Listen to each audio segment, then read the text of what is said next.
خبر شامی کہتے ہیں گجرانوالہ سے حافظ اشفاق کی رپورٹ کے مطابق ربیع الاول کا مہینہ شروع ہوتے ہی محافل میلاد اور میلاد النبی ریلیوں کا آغاز ہو گیا۔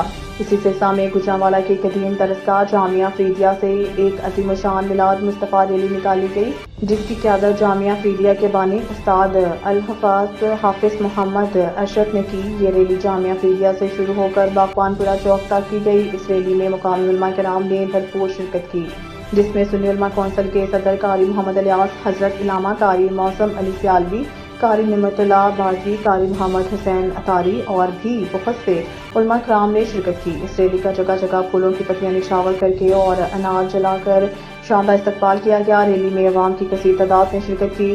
فضا نعرہ تکبیر، نعرہ رسالت اور آمد مصطفیٰ مرحبا مرحبا کے نعروں سے گونجتی رہی۔ کیمرامین علی بٹ کے ساتھ حافظ اشفاق، نیوز 4 گجرانوالہ۔ تینوں دنیا کی برکات نصیب فرمائے۔ یہ بات عرض کرنا چاہتا ہوں کہ کائنات کا کوئی ایسا ذرہ نہیں کہ جسے رب ذوالجلال نے یہ شعور عطا نہ کیا ہو۔